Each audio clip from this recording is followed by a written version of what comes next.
നമസ്കാരം, നിഷീസ് കിച്ചൺ വ്ലോഗ്സിലേക്ക് സ്വാഗതം. എല്ലാവരും ഹാപ്പി അല്ലേ? അപ്പോൾ ഇന്ന് ഉണ്ടാക്കാൻ പോകുന്നത് എളുപ്പത്തിൽ ഉണ്ടാക്കാൻ പറ്റിയ നല്ല ടേസ്റ്റിയും ഹെൽത്തിയുമായിട്ടുള്ള ഒരു രസമാണ് പച്ചമാങ്ങ രസം. അപ്പോൾ ഇതെങ്ങനെ ഉണ്ടാക്കുന്ന നോക്കാം. ഞാനിവിടെ ഒരു പച്ചമാങ്ങ നന്നായി കഴുകി എടുത്തിട്ടുണ്ട്. ഇത് തൊലി കളഞ്ഞ് മുറിച്ചെടുക്കാം.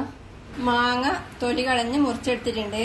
നേരത്തെ കാണിച്ച മാങ്ങേന്റെ ഒരു പകുതി മാത്രമേ ഞാനിപ്പോൾ എടുത്തിട്ടുള്ളൂ. ഇതിനി വേവിച്ചെടുക്കാൻ വേണ്ടി അടുപ്പത്തൊരു പാത്രത്തിലേക്ക് ഇടാം. ഇതിലേക്ക് നല്ലോണം മുങ്ങിക്കിടക്കുന്ന പാകത്തിന് വെള്ളം ഒഴിച്ച് തീ കത്തിക്കാം. ഒരു പച്ചമുളക് ചേർക്കാം. ആവശ്യത്തിന് ഉപ്പും 1/4 ടീസ്പൂൺ മഞ്ഞൾപ്പൊടിയും ചേർത്ത് ഒന്ന് ഇളക്കി കൊടുത്ത ശേഷം അടച്ചു വെച്ച് വേവിച്ചെടുക്കാം. ഇപ്പോൾ മാങ്ങ പാകത്തിന് വെന്തിട്ടുണ്ട്. ഇനി തീ ഓഫ് ചെയ്ത് ഇതിൽ നിന്ന് മാങ്ങയുടെ കഷ്ണവും പച്ചമുളകും മാത്രം കോരിയെടുക്കാം.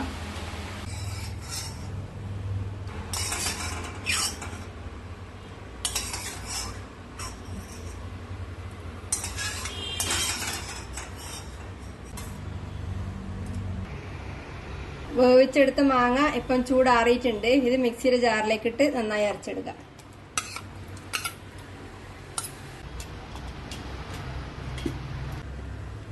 ഇപ്പോൾ മാങ്ങ നന്നായി അരച്ചെടുത്തിട്ടുണ്ട്.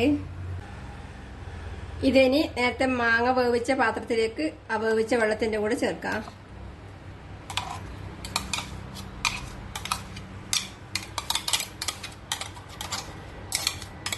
മിക്സിയിലെ ജാറ് കഴിയ കുറച്ച് വെള്ളവും വേറെ രസത്തിന് വേണ്ടുന്ന കുറച്ച് എക്സ്ട്രാ വെള്ളവും ചേർക്കാം.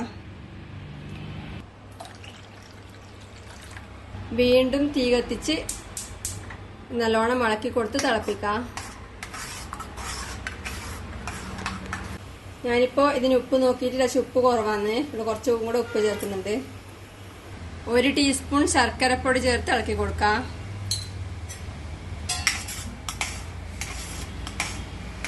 ഇപ്പോൾ രസം നല്ലോണം തിളച്ചിട്ടുണ്ട്. ഇനി ഇതിലേക്ക് കുറച്ച് മല്ലിയില മുറിച്ച് ചേർത്ത് തീ ഓഫ് ചെയ്യാം.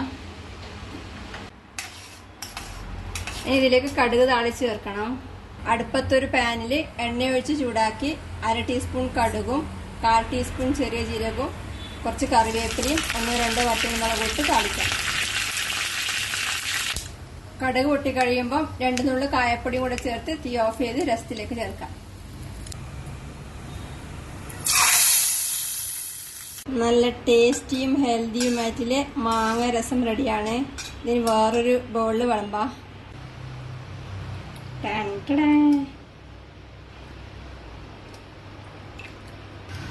നല്ല കിഡിലൻ ടേസ്റ്റാണ്. ഉണ്ടാക്കി കഴിക്കുക. അഭിപ്രായങ്ങളും നിർദ്ദേശങ്ങളും അറിയിക്കുക. സബ്സ്ക്രൈബ് ചെയ്യുക, സപ്പോർട്ട് ചെയ്യുക. Thank you.